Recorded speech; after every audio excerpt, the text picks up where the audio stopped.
우선 이게 해결이 안 되는 사람은 연애를 하더라도 어떤 식으로든 망할 수밖에 없어요. 안녕하세요. 다소 하찮은 이야기 석구리입니다. 은근히 요즘 이메일로 연애 말고도 예전에 다루던 자존감에 대한 이야기를 해달라는 분들이 많아져서 오늘은 특별히 많은 분들이 궁금해하시는 남녀관계 안에서도 가장 핵심이라 볼 수 있는 이 빌어먹을 자존감에 대한 이야기를 좀 해드릴게요. 어쩌면 제가 오늘 하는 이 말들을 이해할 수 있는 사람이라면 정말 장담컨대 이 영상 하나만으로도 앞으로의 연애에 엄청난 변화가 생길 것이라 확신합니다. 자, 그럼 지금부터 여자가 자존감이 낮은 상태로 연애를 시작했을 시 벌어지게 될 충격적인 패턴과 끝에는 이를 어떤 식으로 대처하고 고쳐나가야 하는지에 대한 해결법도 알려드릴 테니 잘 따라와 주시기 바래요. 우선 영상을 시작하기에 앞서 여러분들에게 특급 비밀을 하나 오픈하고 시작할게요. 여러분들은 혹시 자존감이 낮은 사람들만 가지고 있는 비밀을 알고 계신가요? 그 비밀은 바로 걱정과 고민이 많다는 겁니다. 아, 이거 너무 뻔한 소리라고요? 맞습니다. 세상에 걱정 없고 고민 없는 사람이 어디 있겠어요. 사람은 누구나 다 고민하면서 살아갑니다.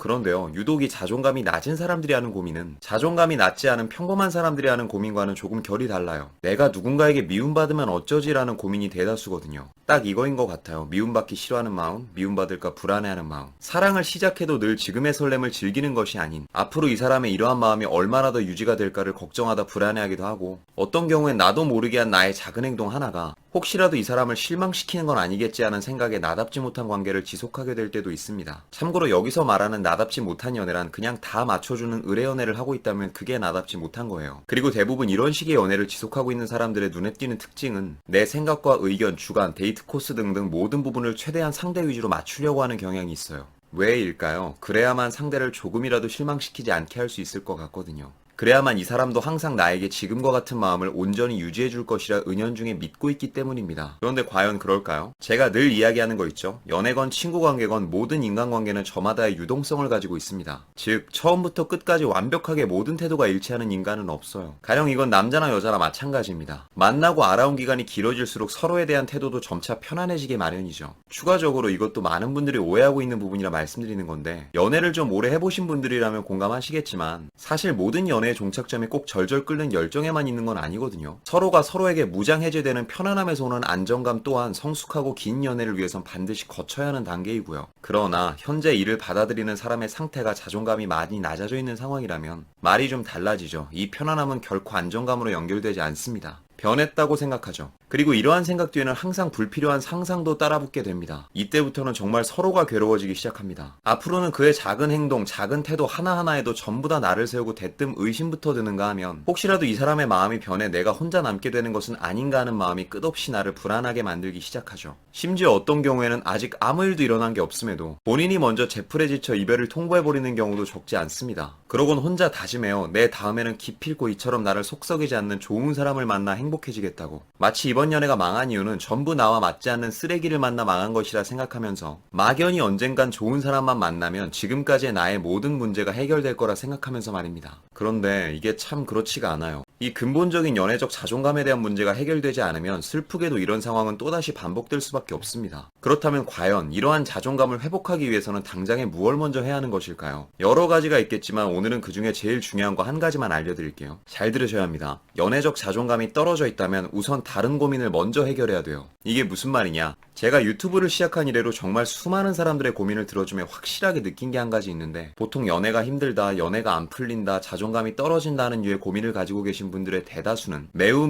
높은 확률로 현재 연애 외에도 주변에 다른 고민들이 복합적으로 섞여져 본인을 힘들게 하는 경우가 상당히 많아요. 취업과 이직에 대한 스트레스로 괴로워하고 있다거나, 미처 아직 해결하지 못한 나의 인간관계 문제가 있다거나, 그도 아니면 무슨 집안의 문제건 결혼정년기에 대한 문제건 꼭 어떤 다른 문제들이 하나씩은 섞여 있어요. 우선 연애 외에 그 고민들을 먼저 잡고 가라는 겁니다. 여러분들 혹시 사람이 언제 가장 연애에 집착하는지 알고 계신가요? 내가 많이 약해졌을 때 집착하게 되거든요. 정작 지금 가장 중요한 게 해결되지 않았거나 아님 나도 모르게 그 문제들을 자꾸 회피하고 있으니까 점점 어딘가에 더 기대고 싶어지고 의지하고 싶어지고, 그러다 보면 더욱 빨리 이 사람에게 심리적 안정을 느끼고 싶어 무리수를 두게 되는 겁니다. 쓸데없이 상대방의 가치를 너무 높게 잡아놓는다거나 아님 반대로 내가 너무 심히 상대방을 구속하려 든다거나, 이러니 자꾸 관계가 내 마음대로 흘러가지 않는 거죠. 적어도 나를 괴롭히고 있는 근본적인 주변의 다른 문제가 해결되지 않는 이상. 그러니 연애가 계속 꼬이거나 자존감이 낮아질 때마다 전 여러분이 이런 생각을 한 번씩은 해보셨으면 좋겠어요. 어쩌면 정말 내가 이러고 있는 게 단순한 나의 문제가 아닐 수도 있거든요. 중요한 건 지금 내 앞에 가장 먼저 해결해야 할 시급한 문제가 뭔지에 대해서 탐색해보는 것이 팁입니다. 큰일이 해결되면 나머지는 알아서 해결되리라. 데일 카네기의 말입니다. 그럼 오늘은 여기까지. 오늘도 영상이 마음에 드시는 분들은 여기 있는 사진 한번 눌러주시고 구독과 좋아요, 알림 설정 부탁드릴게요. 아프지 말고 삽시다. 석구리였습니다.